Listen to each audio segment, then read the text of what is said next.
विस्तृत नीले आकाश के नीचे अंतहीन फैली हुई घास के मैदानें सुनहरी घास के साथ लहराती रहीं, जहां गर्म और कोमल हवा बह रही थी।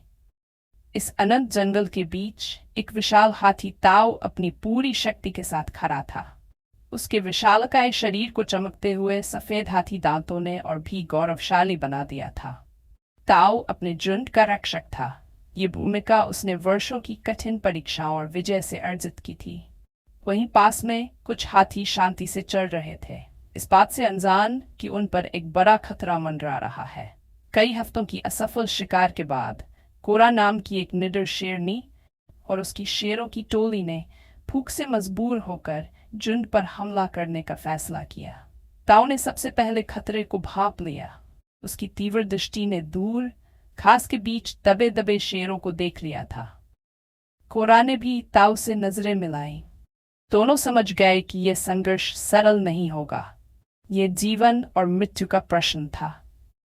चारों ओर सन्नाटा छा गया, जैसे पूरा जंगल इस महासंग्राम की प्रतीक्षा कर रहा हो। ताऊ ने अपनी विशाल सूंड उठाई और अपने तेज हाथी दांतों को झुंड की रक्षा के लिए सामने किया। कोरा ने हल्की गुर्राहट के साथ अपने शेरों को संकेत दिया और वे धीरे धीरे चारों ओर फैलने लगे। सूरज पश्चिम की ओर झुक रहा था और उनकी लंबी परछाइयां घास पर पड़ रही थीं। तभी एक गगनभेदी गर्जना के साथ युद्ध शुरू हुआ। शेरों ने अपनी पूरी ताकत से छलांग लगाई, पंजे हवा में चमक उठे और हाथी दांत धूल भरे मैदान में चमकने लगे। युद्ध घमासान था, लेकिन तभी दूर से एक और भयानक आवाज सुनाई दी, गर्जन भरी नदी के बहाव की। हफ्तों से घनघने बादल आसमान में जमा थे और अब ऊपर की पहाड़ियों से आए तेज बारिश के पानी ने बाढ़ का रूप ले लिया था। और कुआ दोनों को एहसास हुआ कि यह लड़ाई अब व्यर्थ है।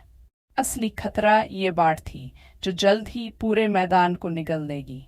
उन्होंने एक दूसरे की ओर देखा, लेकिन इस बार प्रतिद्वंद्विता नहीं, बल्कि समझदारी और चिंता की झलक थी। ताऊ ने अपनी सूंड उठाकर पूरे झुंड को सतर्क किया और कोरा ने अपने शेरों को तेजी से ऊंचे स्थानों की ओर बढ़ने का आदेश दिया।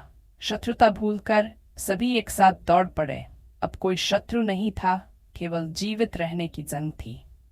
देखते ही देखते बाढ़ का पानी पूरी धरती को निगलने लगा। कीचड़ और पानी के इस भयानक मिश्रण में हर कोई अपने अस्तित्व के लिए संघर्ष कर रहा था।